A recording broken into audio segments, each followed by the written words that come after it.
Vamos a ver. Acá alguien me está escribiendo. Ajá, Angelita Peña. Y llegan a todos, amigos de todos los lados. Por eso esa frase que dicen los mayores, dime cuánto tienes y te diré cuánto vales. Bueno. Ya, ya que llegaron más. Laurita, llegaron las Lauras. Bueno. A ponerlo en estado galería. John Carvajal, listo, ahora sí. Listo. Entonces, Erika Romero. ¿Estamos de acuerdo, Erika? Erika, a la 1, 2, 3, Erika. Sí, profe, aquí estoy. Aquí estoy. Erika. Señor. Entonces, los 4 principios hablan de cómo las personas toman decisiones. Nómbrame esos 4 principios. Solo nómbrame, los nombras. 4 principios que, ¿qué, profe? A ver, los 4 principios, los 4 primeros principios hablan de cómo se relacionan las personas. Les digo, cómo toman decisiones las personas. Entonces, ¿uno es por cuál? Uno es a través de disyuntivas. Uno porque nosotros siempre nos vamos a enfrentar disyuntivas. O es blanco o es negro, o amarillo o rojo, pero nunca vamos a tener combinaciones, nunca vamos a tener un arcoíris de las cosas. El segundo es que A través de como un coste de oportunidad. ¿cuánto me cuesta? Me toca sacrificar para tener algo que posiblemente voy a tener un beneficio? ¿Estamos de acuerdo? El tercero es a través del análisis marginal y el pensamiento racional. Racional y marginal, correcto. O sea, siempre nosotros vamos a comprar de forma racional y en términos marginales. ¿Qué necesito y hasta dónde voy a comprar de esos bienes? ¿Cierto? Y el cuarto. Y los agentes económicos se movilizan en bases de incentivos. Entonces, Con como base a los incentivos. ¿Sí? dependiendo de la forma de actuar o de los comportamientos. Sí. Ya, Porque todos tenemos celular hoy en día. para comunicarnos, profe. Porque todo empezó como una moda. Es una necesidad hoy en día. Y se volvió una necesidad, ¿cierto? Pero antes, si no tenía el celular, estamos graves, ¿cierto? Y después tenía el celular, pero si no tenía datos, grave. Oye. ¿Qué pasó con esa flecha? ¿Sí? Esa flecha ya no funciona para ti. Entonces, vamos viendo que eso nos iba a cambiar. Luego vimos que las personas también tomamos decisiones o compramos o elegimos unos bienes acorde a qué. ¿Cuál es el quinto principio? ¿El bienestar? A cómo el comercio infiere o cómo el comercio nos afecta y nosotros cómo afectamos el comercio. ¿Estamos de acuerdo?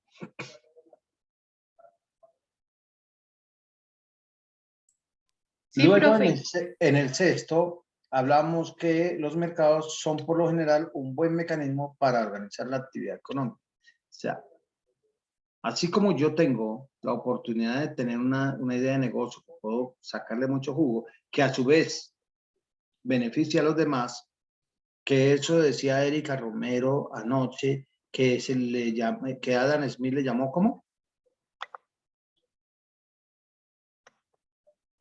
¿Cómo le llamó a Adam Smith? La mano invisible. Eso, la mano invisible, ¿cierto? Y es eso, la mano invisible, es algo que usted hace por su cuenta, para su beneficio propio, pero que afecta al grupo. Y el sexto, dice que los mercados son por lo general un buen mecanismo. O sea, el mercado como tal busca autorregular, ¿sí? Entonces, cuando salió, venga a ver un producto, bueno, por decir algo ahorita de las vacunas contra el COVID. Todos peleaban y todos se metieron en la carrera contra el tiempo para ser el primer laboratorio que tuviese la vacuna contra el COVID, ¿cierto? Y una vez la querían ser los primeros, ¿era para qué? Para cobrar más caro, mientras que llegaron los otros laboratorios y empezaron a sacar y ya se empieza a regular el precio, empieza a bajar de precio. Bueno, listo, hasta ahí vimos anoche, ¿cierto? Sí, señor. Sí, señor. Vamos a ver quién me ayuda con el séptimo. ¿Quién me ayuda con el séptimo?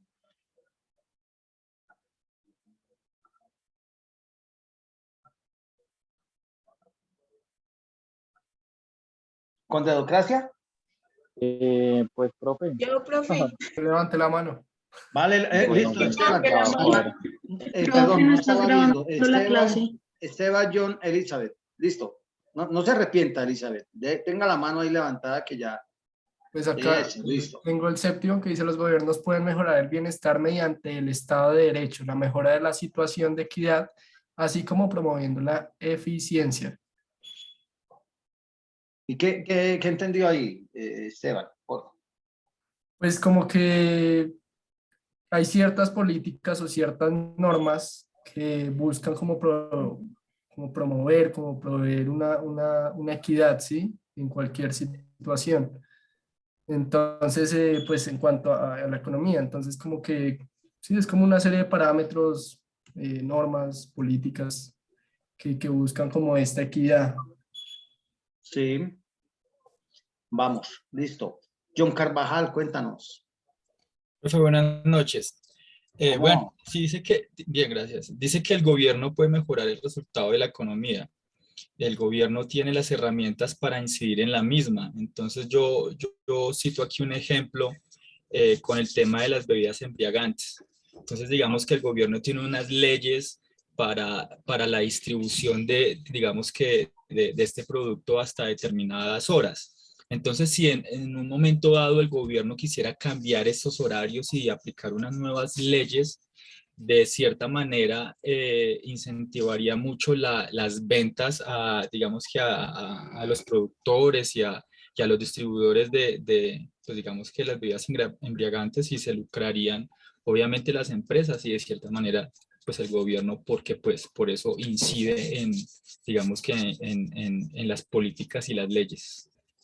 Bien, vamos bien, listo. Dubán, ahí cada uno le está dando un tinte adicional. Dale, Dubán. buenas noches, profe, buenas noches. ¿Me escuchan? ¿Sí? Hola, Sí, lo hola, ¿me escuchamos. escuchan? Ahí lo estamos Bien, escuchando, bien. Dubán, dale. Bueno, profe, pues directamente desde el séptimo punto, directamente para mí, o como lo vengo entendiendo, es que si el Estado no hace intervención dentro de alguna política o de algún, no sé cómo llamarlo, decisión, en este caso, pues se ve afectado de buena manera dentro de esa decisión. En este caso, puedo llamar un ejemplo como el de las empresas que me escuchan, siento que escucha borroso. Se escucha borroso. Sí, Aló. dale. Entonces, entonces decía que pues directamente una de las políticas que hacen, bueno, qué pena, me perdí. Una de mis ejemplos fue, digamos, comparar en este caso o dar como ejemplo a las empresas que en algún momento o en la actualidad se ve que en su fabricación afecta el medio ambiente. Entonces, de alguna manera, el Estado intervino para que, en este caso, con una ley, pensaran las empresas en que si no cumplían la ley, podría, en este caso, como será que me perdí, beneficiarlo para que el medio ambiente fuera mejor por no culpa, por la culpa de la contaminación de las empresas. No sé si Ajá. me hice entender. No, Eso. vamos bien. Listo. Listo, profe. Vamos bien. Elizabeth y Laurita, ¿qué pasó? No quite la mano, Laurita. Por ahí la alcancé a ver. Dale, Elizabeth. Profe, pues digamos que lo que me queda pues por decir es, digamos, que en un pueblo, pues el agua, digamos que solo sale de un pozo y el dueño es solo un individuo. Entonces, digamos que el Estado o el gobierno, por decirlo así, puede intervenir para que pues este pozo, digamos que beneficien a todo el pueblo. Sí, O digamos cuando se le impone, perdón la redundancia, el impuesto digamos, a tabacos, a alcohol, es por reducir primero la contaminación ambiental y segundo, pues digamos que porque esto afecta la salud de los ciudadanos. Entonces es como para evitar esas cosas. sí, vale. Laurita Puerto, vamos bien. O sea, han tenido cosas agradables de allí. Laurita, dale. Profe, yo creería que también entraría el ejemplo sobre los bonos solidarios que están dando ahorita, ¿no? Que es como una Ajá, forma de que no se empobrezca tanto el país, sino ayudando de a poquito a avanzar y que la ajá, pobreza pues no sea tan notoria en ciertas partes. sí. ¿Ya? Vamos bien, listo. Voy a empezar a hacerle unas reflexiones acá. Misael, cuénteme, ¿cuáles son las funciones del Estado? ¿Para qué necesitamos tener un Estado, un gobierno? ¿Por qué o para qué considera usted que se debe generar o tener un Estado? Hola, profe, buenas noches. Yo creo que para mantener un orden, Sí, para ¿qué más? eh, regular el funcionamiento dentro de un país, Sí, ¿qué mm, más? eh, no sé qué más se me ocurre. No, inicialmente esas dos, orden y regular. Ajá, listo. Cindy, cuántos son los poderes del Estado? Que son independientes y te ayudo, y son tres.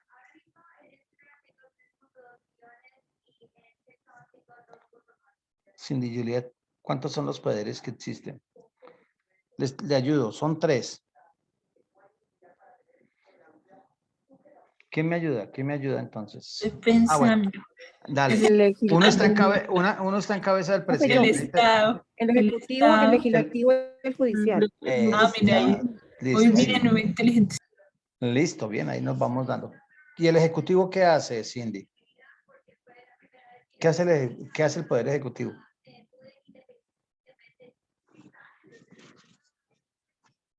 Bueno, yo, profe. nosotros vivimos una democracia. Como democracia, pues como tal, se busca que todos estemos, como que todos tenemos los mismos derechos y las mismas obligaciones. Eso es lo que más o menos nos dice la democracia. Pero lamentablemente la situación hace que a algunos les vaya mejor y a otros no les vaya tan mejor, ¿cierto?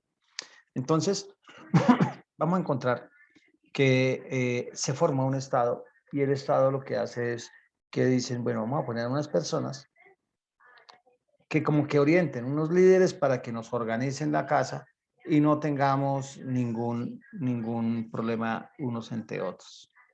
Entonces dijeron, no, pues para eso entonces vamos a armar tres poderes independientes.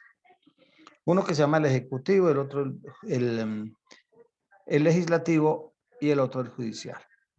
Por eso no todos los poderes los tiene una sola persona consagrados, ¿cierto? Entonces el Ejecutivo básicamente lo que hace es, como su palabra lo dice, ejecutar, hacer, ¿sí? Hacer que lo que el otro le manda a hacer, que se llama el Legislativo, ¿cierto? El Legislativo hace leyes. Y esas leyes son las que el Ejecutivo tiene que realizarlo mediante ese marco legal que le ha dicho. Nadie puede pasar por encima de la ley. Y el que no la cumpla, entonces está todo el poder. ¿Cuál poder es el que haría eso? Ya dijimos que el Poder Ejecutivo administra y ejecuta, el otro hace el marco y el otro poder que es el que hace que se hagan las cosas y se cumplan, se llama Judicial. ¿cómo? Judicial. Judicial. Judicial. El judicial. Entonces ya uno como que va entendiendo este tema de la democracia. Bueno, que el presidente, muchas veces le echamos el pato al man, al presidente, Pero es que en verdad, ¿quién hace las leyes? ¿El presidente o el Congreso? ¿Quién pone el marco? ¿El presidente o el Congreso? Congreso, ¿no? El Congreso.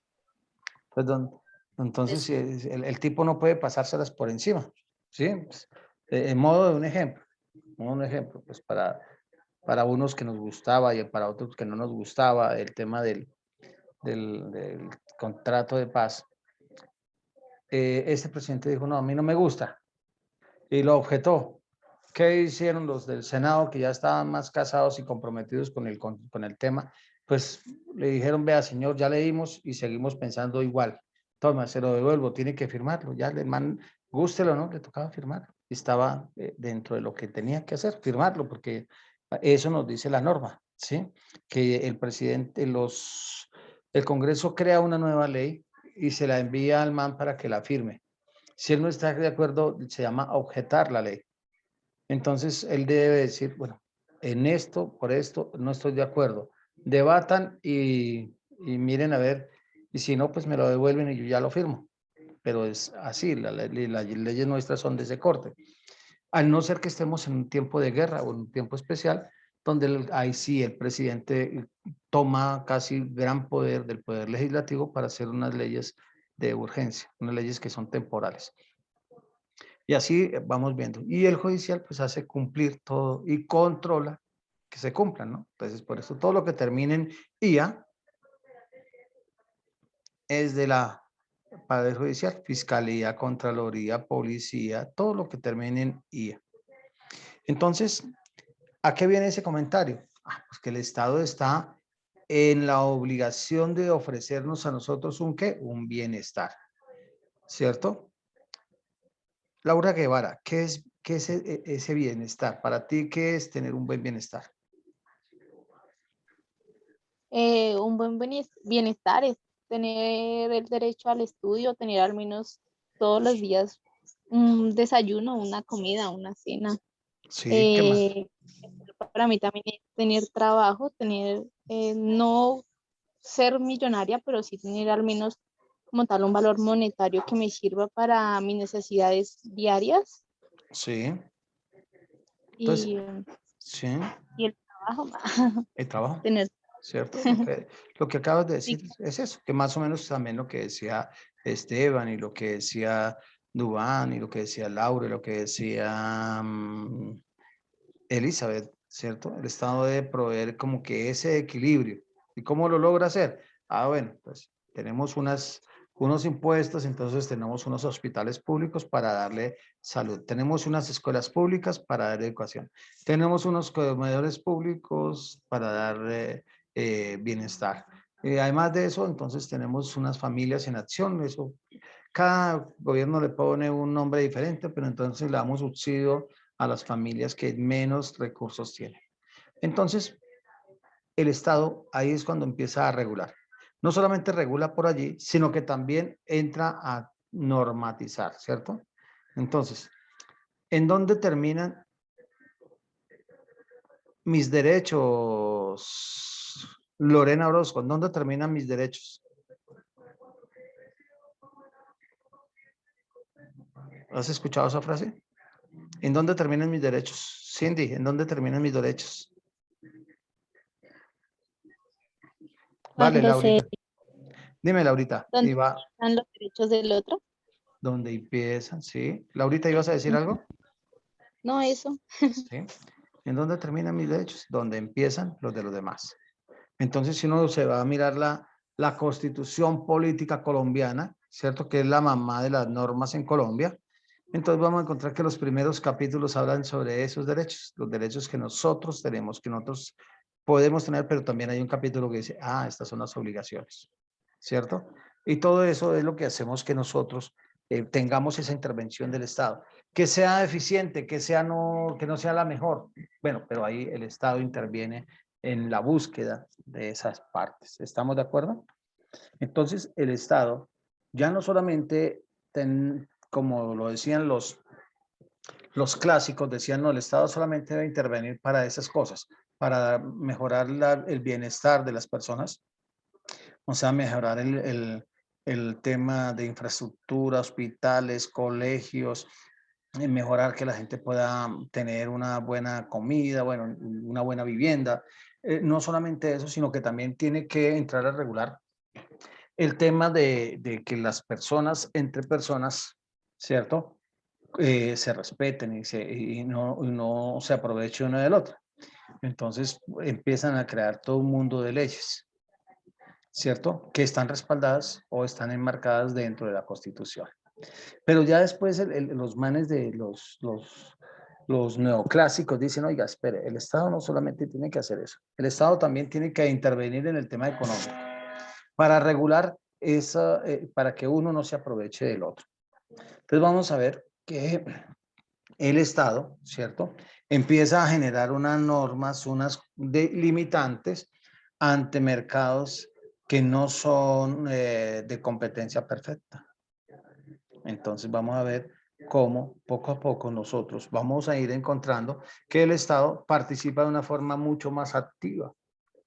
Y entonces le dan unos dientes al Estado. Entonces le dicen, vea, señor Estado, ahora usted puede empezar a mirar el tema de la política cambiaria, monetaria, fiscal, aduanera. ¿Para qué? Porque pues se necesita que le den unos dientes, unas herramientas para poder regular y para poder manejar todas esas políticas económicas que atañen al bienestar de las comunidades, ¿cierto? Del pueblo.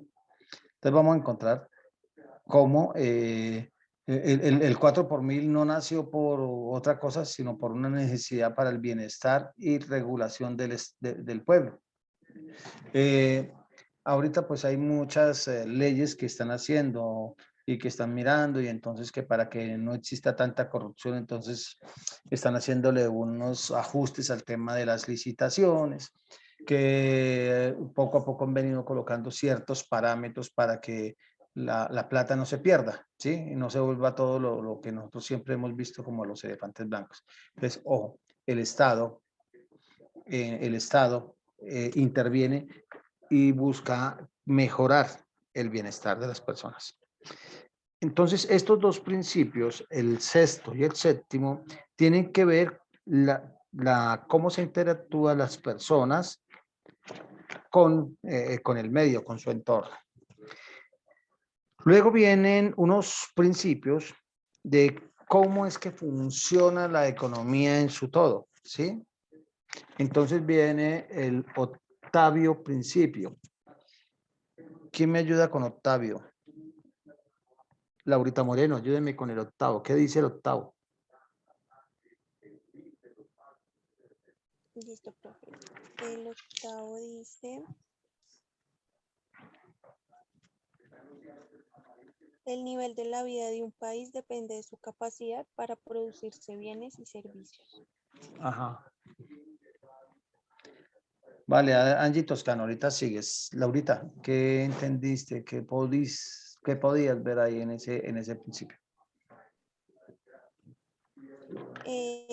Bueno, profe. ¿Qué entendiste? No sé, yo pienso que son como nosotros mismos pensar entre los bienes y servicios que genera una población, ¿no? Por medio del país. Bueno, ya vamos mirando. Listo, Laurita, vamos a ir aclarando. Angie Toscano, ¿qué significó para ti ese principio? ¿Qué entendiste en ese principio?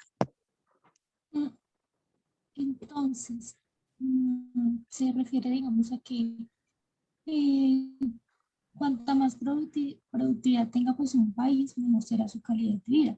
Entonces, digamos, se refiere que la productividad es la cantidad de bienes y servicios, digamos, producidas por como la unidad de trabajo. Entonces, ya que si un país no puede producir, tampoco puede, pues, como abastecimiento, bueno, no puede autoabastecerse, sí. Exacto, de bienes y servicios pues a los habitantes, a la población, pues por lo cual pues el nivel, digamos, de vida pues será como de menos calidad, se podría decir. Vamos bien, sí, ahí vamos cogiéndole el hilo. Angelita León, cuéntame. Profe, yo lo vi como un ejemplo, digamos, como en una pareja o en una familia. Entonces, Sí, digamos que si todos trabajan, todos tendrán mayores comodidades en cuanto a vivienda, educación, todos, digamos, que se pueden apoyar y aportan cada uno o sea, como de a granito de arena, pues. sí, vamos bien. Me gustó el ejemplo, me gustó el ejemplo. Yo nunca lo había tomado por ahí, pero sí, el ejemplo está genial, me gustó. Mr. Ruiz, hoy está callado el Ruiz, algo le hicieron. Señor profe, dímelo. Bien, bien, bueno. Damaris, ¿qué entendiste? ¿Qué entendiste? Profe, yo lo que entiendo, pues yo lo tengo así, cuando un país es productivo, el nivel de vida pues es mayor, digamos, por ejemplo, que si un país produce y tenemos pues una buena, Bueno, empecemos por ahí.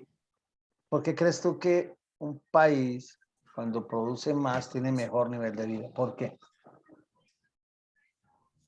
que tenemos más cosas, más productos. ¿Por qué tenemos más cosas? Empecemos aquí, si la cojo de parche, tranquila, no se vaya a sentir incómoda.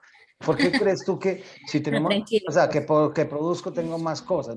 O sea, vamos bien, pero quiero que lleguemos al fondo de ese tema. Bueno, entonces produzco más y voy a tener más cosas, pero ¿por qué voy a tener más cosas?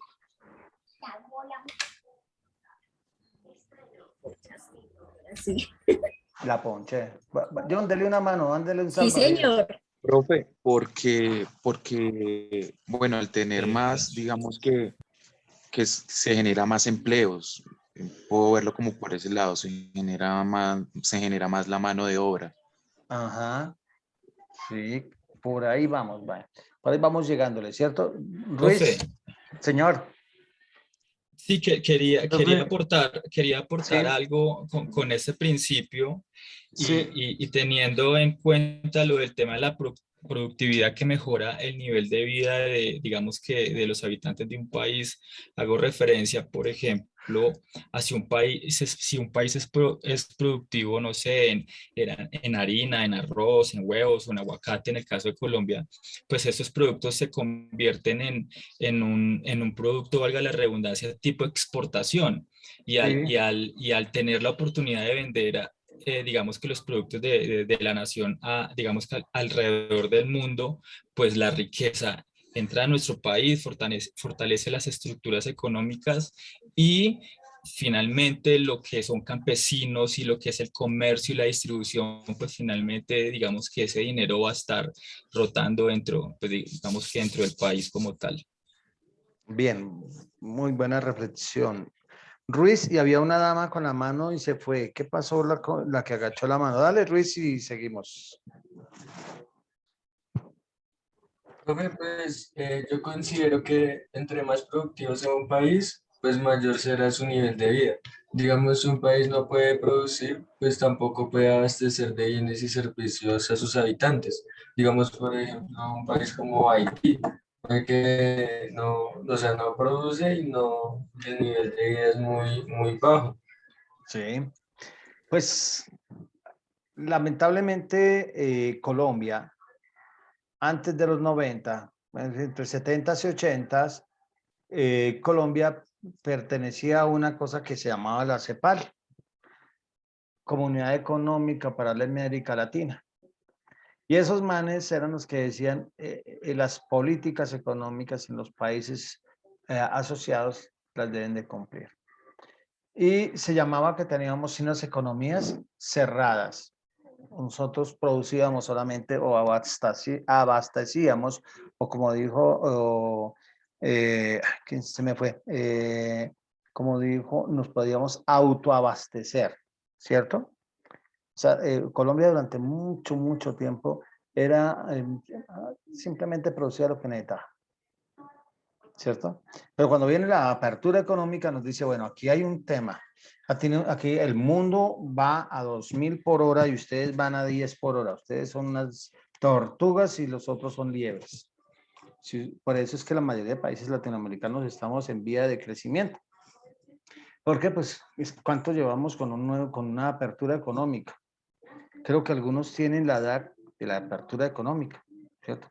¿Cuántos nacieron en los años 90? La mayoría, ¿cierto? ¿Cuántos son del 90 acá? Levanten ahí la mano ahí suavecita. La mayoría son del 90, ¿sí? Algunos son, bueno, algunos son más pollitos del 2000, ¿sí? Algunos los llamamos los hijos del apagón en Colombia. No sé si a ustedes, sus papás les han contado la historia del apagón en Colombia.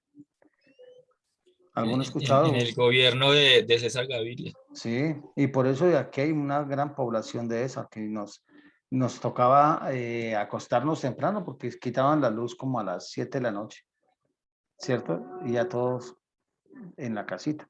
Y entonces se inventaron que adelantábamos el reloj. Entonces salíamos más temprano para aprovechar la luz del día.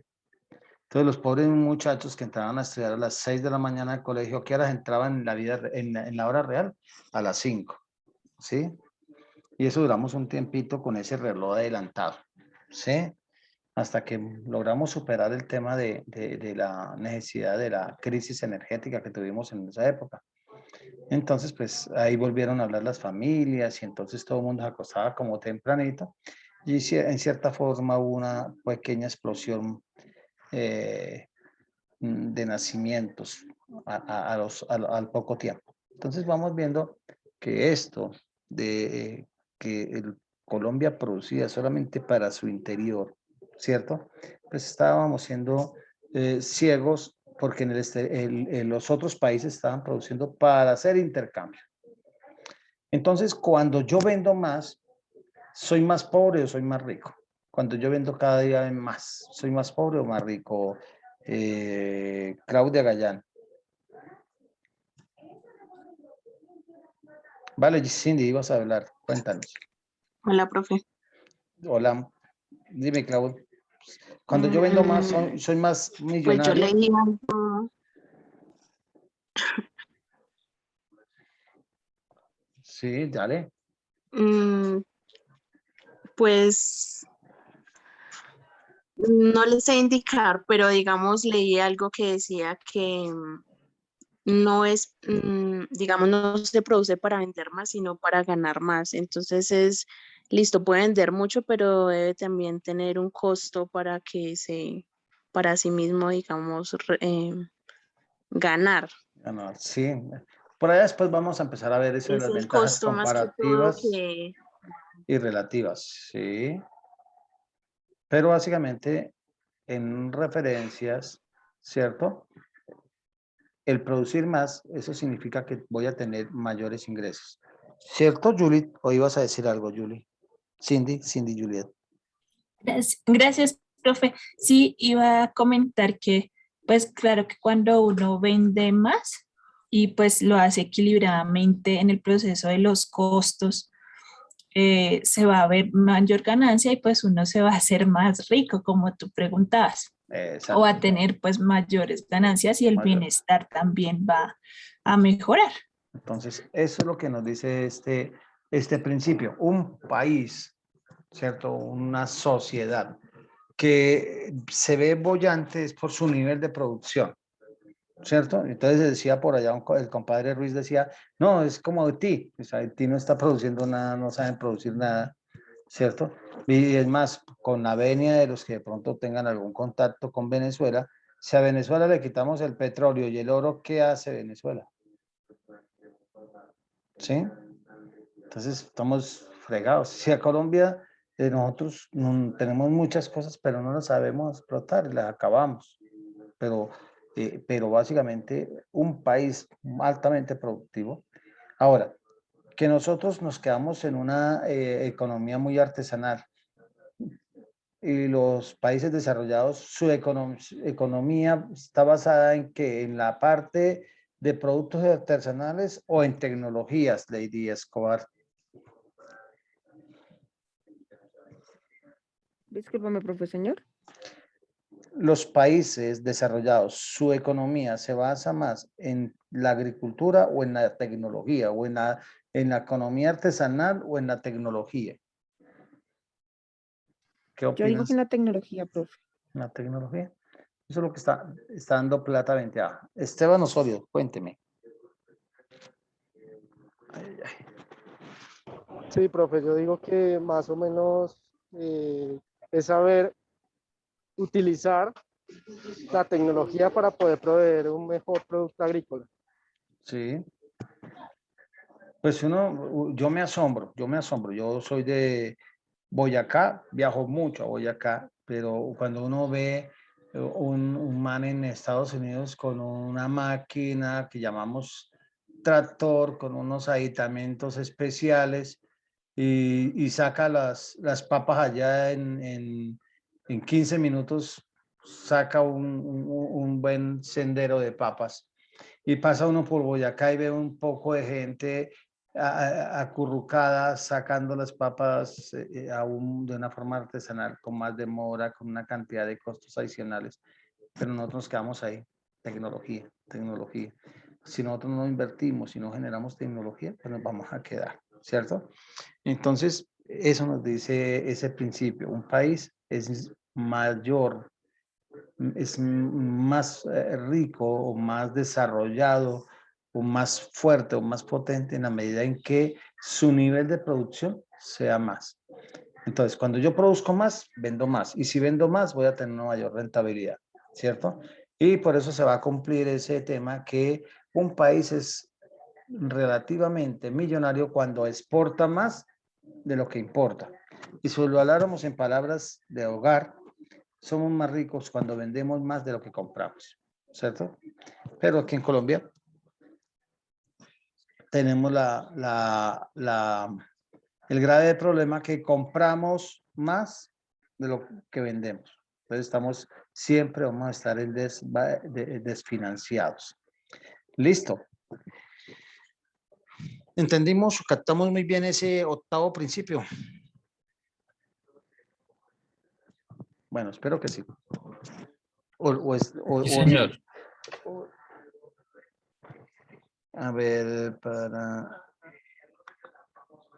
perdóname. Ok, listo. Entonces vamos a encontrar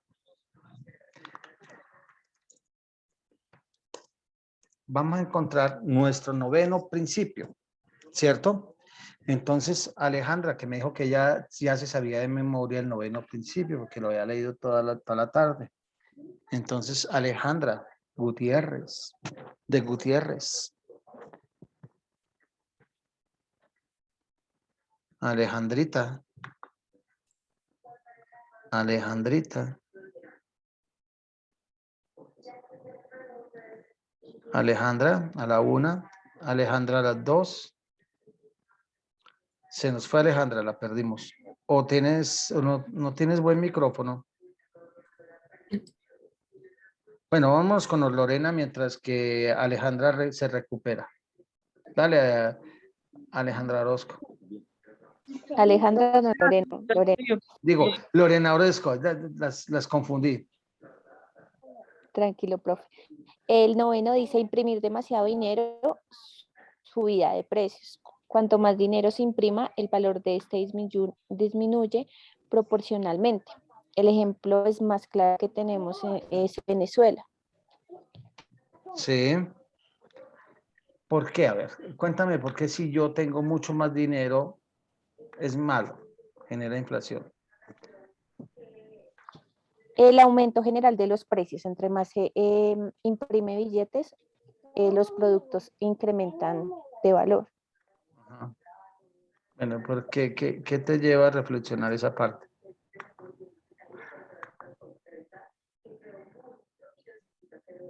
¿Qué reflexionas ahí? ¿Cómo así que tener muchos billetes genera inflación? Se va devaluando el dinero, va costando menos. ¿Por qué? ¿Lo pudiste entender o no? Pues sí, profe, lo que le estoy explicando, pues si se imprime mucho dinero, va perdiendo el valor. Ajá. Pero ¿por qué se da ese sentido? ¿Por qué podemos decir que si yo imprimo mucho dinero, se pierde el valor del dinero? ¿Por qué? ¿Quién me da una mano ahí? ¿Quién me da una mano Yo, de eso? Profe, Dale, dale, eh, Misael. profe, pues el tema de la inflación funciona que cuando hay más dinero en circulación, esto quiere decir que las personas tienen más dinero y pueden adquirir más bienes y servicios. Sí. Yo lo veo por esa manera. Entonces, ¿qué pasa? Que al haber más dinero, entonces suben los precios de los bienes y los servicios porque estas personas pueden comprarlo con facilidad. Sí, vamos reflexionando bien sobre ese tema. Laura Puerto, ¿cómo vamos? Profe, pues yo opino que no debe haber más bien, o sea, no debe haber más dinero que bienes, porque si hay más dinero que bienes, pues no va a haber qué comprar. Entonces es ahí donde pues Bueno, no sirve entonces, tener más les voy dinero, a sino contar una historia. Ah, bueno, Laura Castaño, chévere que se metan a participar. Laura, cuéntame.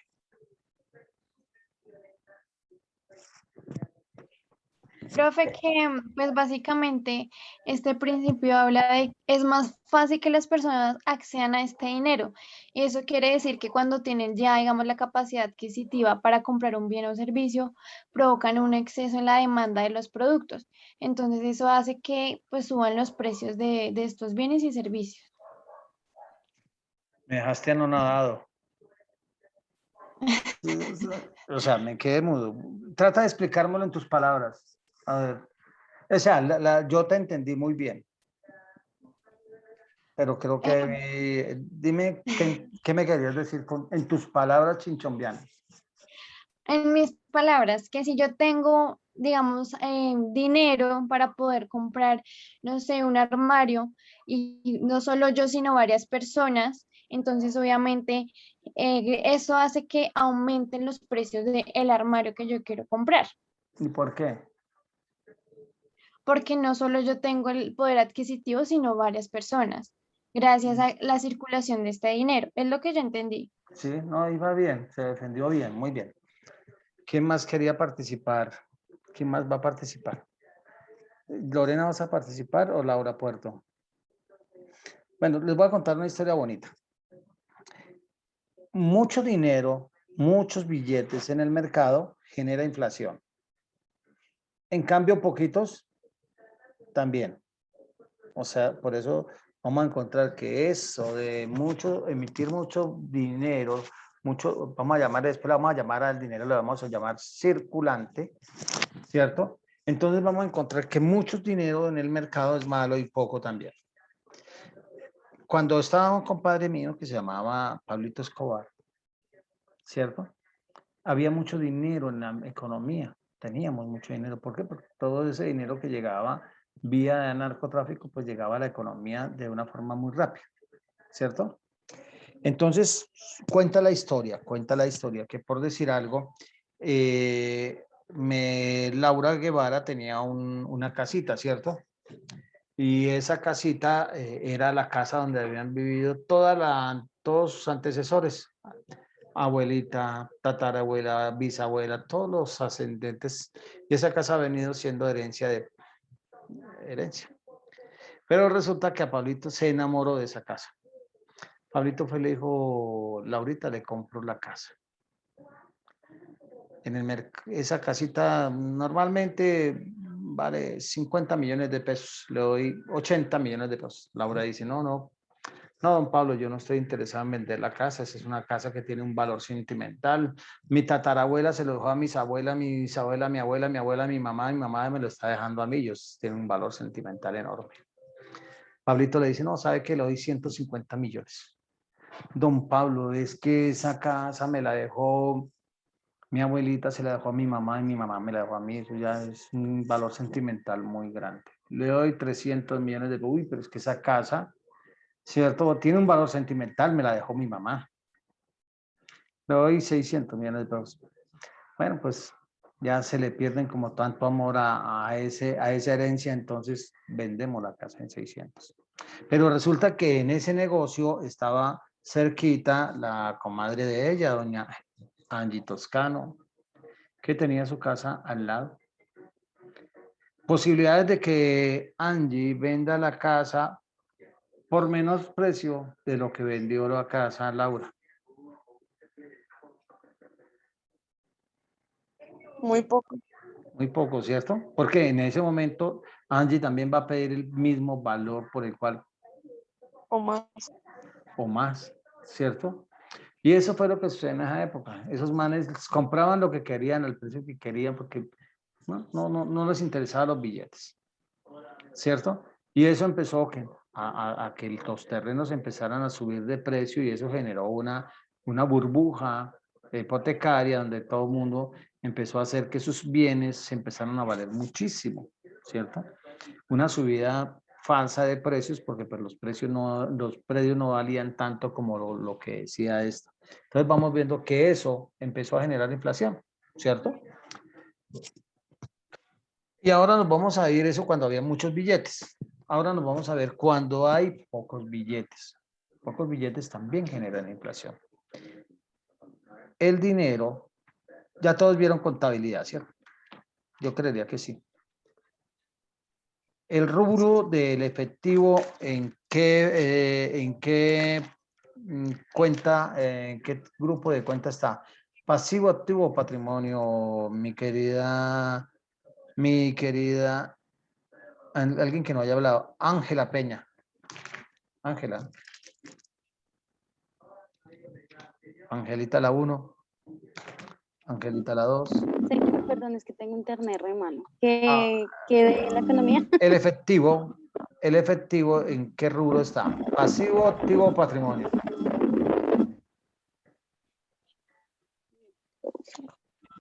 Es contabilidad básica. Bueno, vamos a decirle a Lorraine que nos dé una manito ahí, que nos mande un salvavidas porque el internet sigue fallando. Lorraine, activo, pasivo, patrimonio, el efectivo. No, también como que se les dañó el internet a varios. Laura Moreno, dale. Profe, yo pienso que es el activo. Es del activo, muy bien. Entonces, como el dinero es un activo muy importante de las empresas, eso tiene un valor el cual pues lo vamos a llamar intereses, ¿cierto? En la medida que yo necesite efectivo, pues voy a tener que pagar unos intereses para poderlo tener. O si yo tengo mucho efectivo, o sea, excedentes, pues voy a colocarlo en el mercado para que tenga una rentabilidad. ¿Estamos? Es un activo importante. Cuando yo no tengo ese dinero, ¿cierto? Y así hay muchas empresas. Entonces, ¿qué pasa con la tasa de interés cuando se escasea el dinero? ¿Sube o baja? ¿Quién me ayuda ahí? La tasa de interés, si el dinero, que es un activo y está escaso, ¿la tasa de interés sube o baja? Baja. ¿Será? ¿Será que si tú tienes 1.000.000 de pesos y estamos aquí más de un necesitado, ¿a quién le presta? ¿El que te ofrece el 2 o al que te ofrece el 5, Laurita? Ah, no, claro, el que ofrezca más. Y si no, Al mejor postor, si se lo coloca al mejor postor, entonces vamos a ver lo que la tasa de interés sube. Por consiguiente, el costo de producción aumenta. Y por consiguiente, ¿a quién le cobro ese aumento o ese costo del dinero? ¿A quién se lo voy a cobrar, Duan?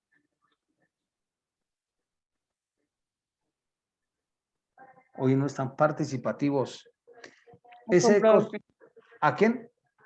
al comprador final. Al consumidor final. Llamémoslo consumidor final. Sí, es el que consume. Yo puedo ser comprador final, pero no soy el consumidor final. Comprador final puede ser el tendero, pero no los consume. Los entrega a alguien que los va a consumir. El consumidor final es el que va a pagar los quinazos. Por consiguiente, la libra de pasta que compraba ayer en 100 pesos, hoy tiene que pagar 200. ¿Por qué? Porque pues, los costos del dinero hicieron, ¿cierto? Y eso es una, ¿cómo se llama? Como un efecto dominó. Al productor le subieron los intereses y él sube un margen de un 3%, pero el tendero, como le suben al producto un 5%, él le sube un 10% y así el consumidor final le vamos a cobrar unos incrementos totales. Entonces, a eso nos referimos con el poco dinero o con el mucho dinero. Mucho circulante hace inflación, poco genera inflación. Por eso es uno de los temas que debe ser muy, muy, muy controlado, ¿cierto? Después vamos a ver todo el tema de qué es el dinero para la sociedad, qué es el dinero para la economía, ¿cierto? Después vamos a encontrar que a veces uno como que mira la partecita del dinero en la más mínima expresión. Después nos vamos a enterar que el dinero no es solamente esos billetes, pero vamos a irlos entendiendo más adelante. ¿Quién me ayuda con el último de los mohicanos, con el último principio? ¿Quién me ayuda?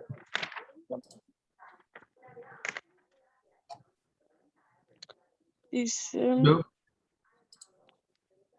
Sí, dele, Sebastián. Dice inflación versus desempleo, disyuntiva social. Pues hace referencia a que en muchas ocasiones las políticas adoptadas por el gobierno para promover el empleo acaban generando inflación. Por esta razón, ambos elementos no se pueden dar de forma simultánea. Ajá, ¿y qué es eso? Pues lo que yo entiendo es lo de la inflación versus el desempleo, que digamos, a veces el gobierno no toma buenas decisiones para, o sea, como que quiere ayudar, pero termina no ayudando, entonces genera inflación. Sí, pero ¿por qué ocurre esa disyuntiva? Y, a ver, ¿quién me ayuda? Busquemos a alguien que no ha hablado mucho. Jessica Cruz, no la he escuchado mucho. Ay, profe, ¿cómo que no? No, es que me gusta repetir. Dale, Jessy, ¿qué entendiste de eso? ¿Qué entendiste? No, profe, no. ¿No captas? No capto en ese momento, pues sí, sí, El entendí. el opinador se me dañó, entonces necesitamos otro opinador. No, no se me dañó, profe, pero no lo entiendo muy bien. No lo entiendes. Pero ¿qué lograste entender? En tus palabras, ¿qué lograste entender? Pues, profe, ahí habla sobre la disyuntiva entre la inflación y el desempleo. Pues no sé si es que cuando la sociedad enfrenta una disyuntiva a corto plazo, pues ocurriría como lo contrario. No, profe, la verdad no entiendo. Bueno, Profe, te escucho. pues no sé, yo lo veo, por ejemplo, como en el caso, no sé, de una bolsa del empleo, por ejemplo, del SENA. Como hay tantas solicitudes, entonces yo siento que por eso no llegan a cubrir como lo que esperan que llegue a pasar, de que, por ejemplo, todos los postulados pues lleguen a tener una oferta laboral. Más Lo o veo menos. como en ese lado. Vamos bien. Laura Guevara y Laura Castaño.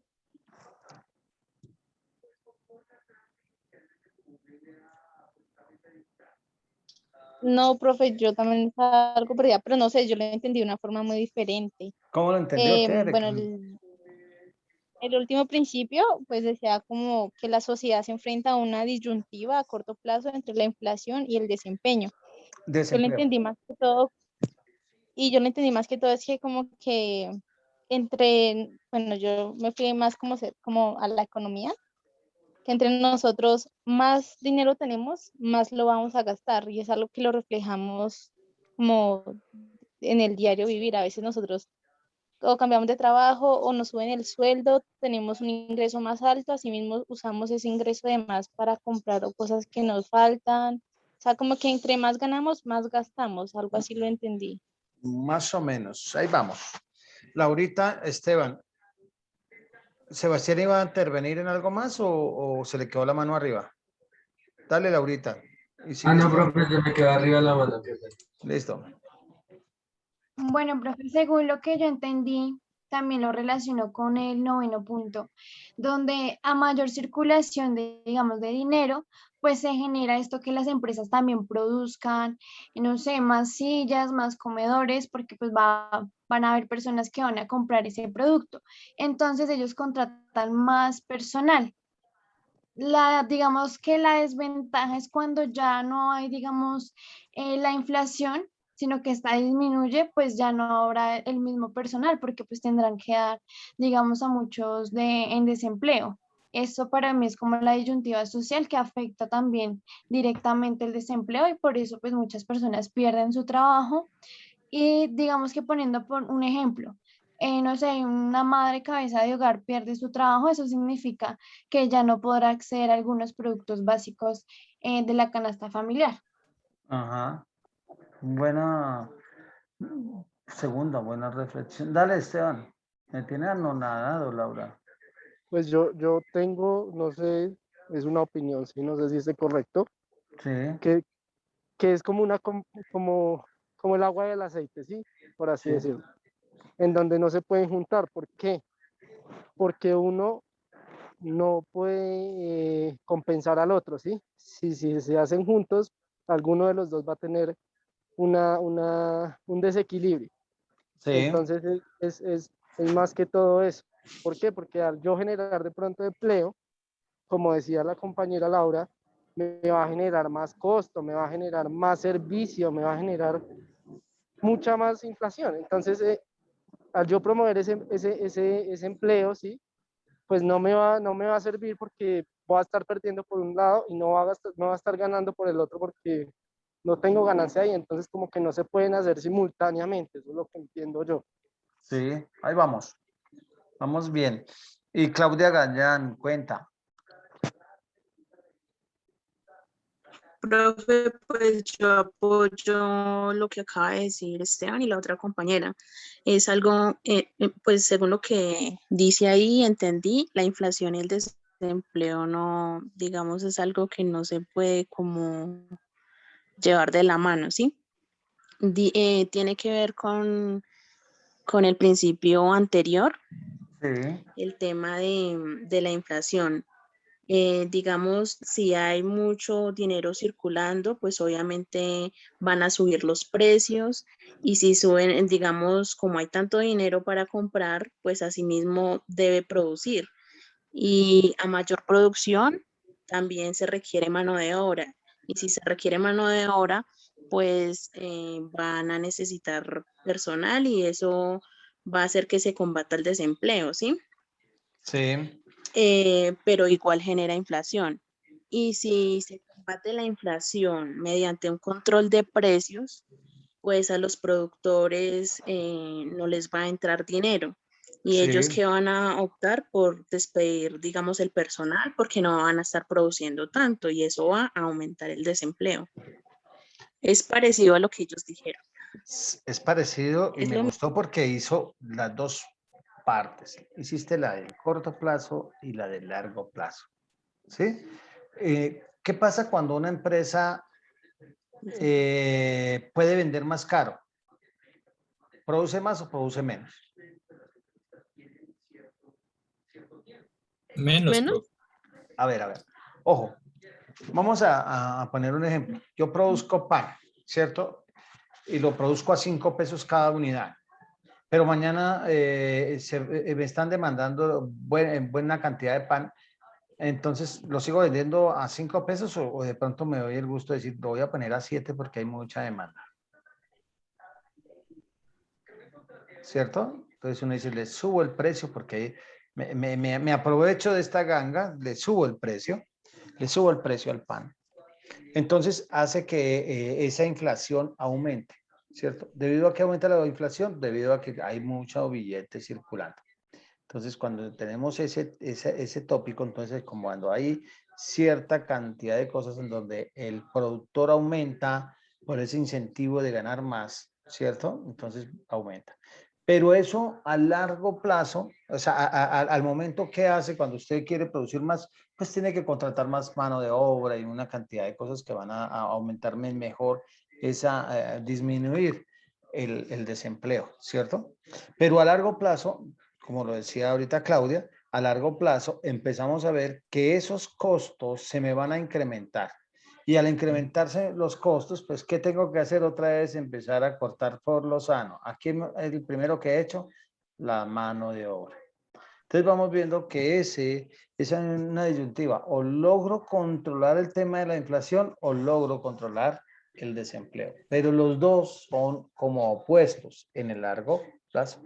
En el corto plazo, como pueden haber leído, dice, la mayoría de empresas a raíz de que pueden producir más porque están vendiendo más, porque ponen más caro, ¿cierto? Empieza a encarecer los productos. Eso genera inflación. Pero a raíz de esa generación de inflación hace que empiecen a aumentar los costos y al aumentar los costos, eso se traslada ¿a quién? Al consumidor final. Y el consumidor final se va a ver afectado después a largo plazo porque si ya no voy a poder sostener lo que compraba, por consiguiente empiezo a comprar menos y los costos en el producto se han aumentado y él pues tiene que empezar a regularse y a sacar gente, entonces aumenta el desempleo. Como pueden ver, estos 10 principios hacen ver muy a grosso modo todo el tema de la economía, ¿sí? Y esto nos vamos a ir a lanzar, a empezar a entender ahora sí qué es eso de la economía, cómo empieza o cómo empezamos a mirar y desde el punto de vista de los 10 principios de la economía vamos a redondear y vamos a empezar a analizar, ¿cierto? De acuerdo a este pequeño comentario, les voy a lanzar una pregunta, ¿cierto? ¿Cuántas veces hemos tenido la posibilidad de hacer el Mundial de Fútbol en Colombia? Y en el último momento, los estudios macroeconómicos me dicen que no es conveniente hacer un Mundial en Colombia. ¿Por qué ustedes como creen, de acuerdo a lo que hemos hablado con estos 10 principios, que no es conveniente hacer el Mundial en Colombia? El Mundial de Fútbol en Colombia. Que yo tengo entendido que un mundial tiene que recurrir en gastos, sí, sean macro, pero tiene que recurrir en muchísimos gastos fuera de lo que es el mundial, ¿sí? Sí. Entonces creo que no es para nada conveniente viendo la economía del país. O sea, es muy lógico porque uno no, o sea, usted no va a ir a comprar una casa ganando un mínimo, ¿sí me entiende? O sea, es algo así, algo, yo lo veo como así, ¿sí? Sí. No sé si este es lo correcto, pero usted me corregirá ahorita. Vamos, o sea, todos estos gastos son recuperables, ¿cierto? Todos estos gastos son recuperables. ¿Estamos de acuerdo? Todos los gastos que se hagan son recuperables. O sea, en cierta forma sí, podemos decir que de pronto el país se mete una endeudada a la hijo de madre y de pronto con el mundial no logre tener esos ingresos. Es una posibilidad. Y estamos en el mundo de las posibilidades.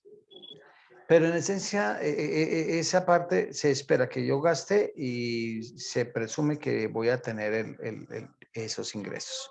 Pero de fondo no es esa la verdadera razón del por qué Colombia no ha hecho el mundial. ¿Alguien se imagina por qué todo lo que hemos hablado, en especial de los últimos principios, por qué no lo hacemos? Porque tampoco hay espacio, no sé. No, profe, ¿Ah? Imagínense en una cosa, todo lo que sube en la economía no vuelve a bajar. Ningún bien económico después de que sube vuelve a bajar, a no ser que sean unos productos que van a salir del mercado. ¿Me explico?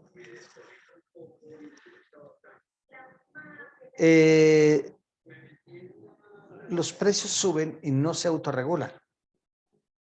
No bajan hasta lo que nosotros consideramos. Entonces, Algunos de nosotros pues ya podemos hablar de algunas cosas a nivel internacional.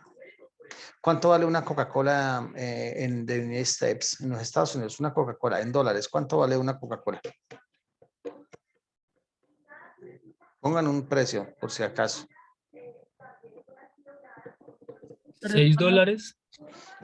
Más o menos, sí, está por el orden de $6. Tradúzcamelo a pesos, mi querido amigo Carvajal. Serían alrededor de 20.000 pesos colombianos. Ah, ok. No, Yes. ¿Alguien 6 dijo no? dólares estaría más o menos, no, 6 dólares estaría más o menos cerca a los 20.000 pesos colombianos. Sí, 6.24, sería como 24.000 porque estamos casi a 4.000, 6 por 4, 24. Pero Sí. bueno. Sí, vamos a llegar a las 10, pero a ver si corto un poquito que hoy estoy como un chupito, pero vamos a tratar de redondear esta idea. Entonces, si llega un mono querido de los Estados Unidos, ¿cierto? Y llega a comprar una Coca-Cola. ¿Cuánto vale una Coca-Cola acá, Elizabeth? ¿Cuánto vale una Coca-Cola? 4.000 pesos. Pues Pero, sí, es la 1.5, ¿no? no, la de 350, que es la que estamos hablando para individual. Acá dice Cindy, es que los Es viernes que 2.000 pesos. 2.000 pesos, ¿cierto? Versus 24, ¿cierto? Y usted tiene su tienda, ¿estamos de acuerdo? Usted vende Coca-Colas. Y llega el gringo y usted dice, y ese man ya sabe cuánto, allá en Estados Unidos paga 24.000 pesos, el equivalente a $6. 2.000 pesos equivale a 0.85 centavos de dólar. ¿Usted cómo le vendería esa Coca-Cola, Germán? Porque somos chinchombianos vivos, ¿no? Geniales para los negocios. ¿En cuánto le vendería la Coca-Cola al man a ese gringo? ¿En los 2.000 pesos? ¿O un valor yo creo que arriba de los 10.000? 10.000, 15.000. ¿Cierto? Bueno, hablemos. Profe, Se pero lo es que ven. nomás con uno, o sea, ni siquiera siendo extranjero, usted vaya al aeropuerto a ver cuánto le cobran por una Coca-Cola. No, o sea, Sí. ni siquiera siendo de mono, de ojos claros, alto y hablando ruso, le van a cobrar lo mismo. Lo van a O sea, cobrar. eso no es, Allá es eso donde no. más costosa vale una Coca-Cola en Colombia. Sí, señor, exactamente. Bueno, pero supongamos que como estamos todos acá en el ambiente, tanto el monito de ojos gringos que tiene capacidad de comprar, ¿cierto? Va a pagar 15.000 pesos. El pobre man de la ruana le figura a pagar también 15.000 pesos. O sea que ya las Coca-Cola, se acaba el mundial con posibilidades de que la Coca-Cola vuelva a 2.000 pesos. Ninguna. Muy pocos. Ya ninguna. Entonces ya los precios se normalizan así y eso genera una inflación tremenda, ¿cierto?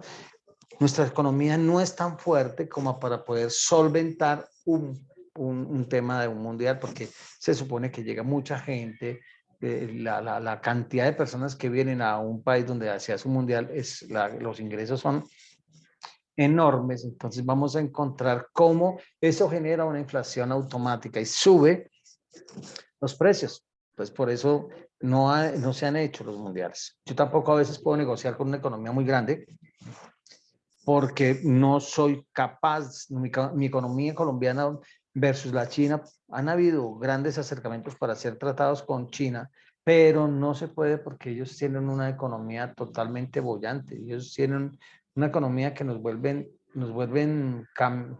ropa de trabajo en muy corto tiempo. Bueno, entonces, íbamos hasta las 9:15 hoy, pero entonces se me alargó. Pero bueno, lo importante es que vimos los 10 principios de la economía. Espero que ustedes los hayan entendido, les haya quedado más claro. Si los captaron mejor.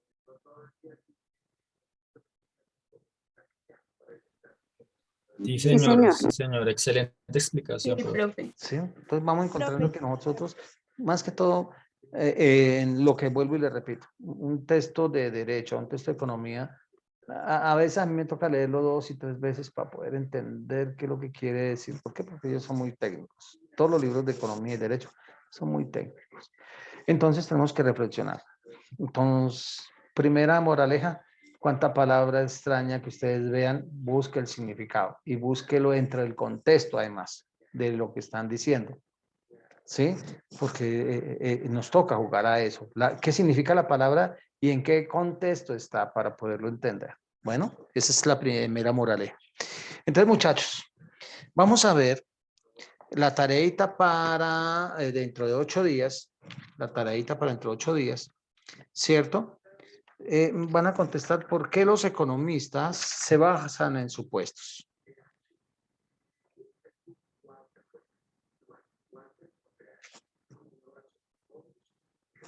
¿Sí?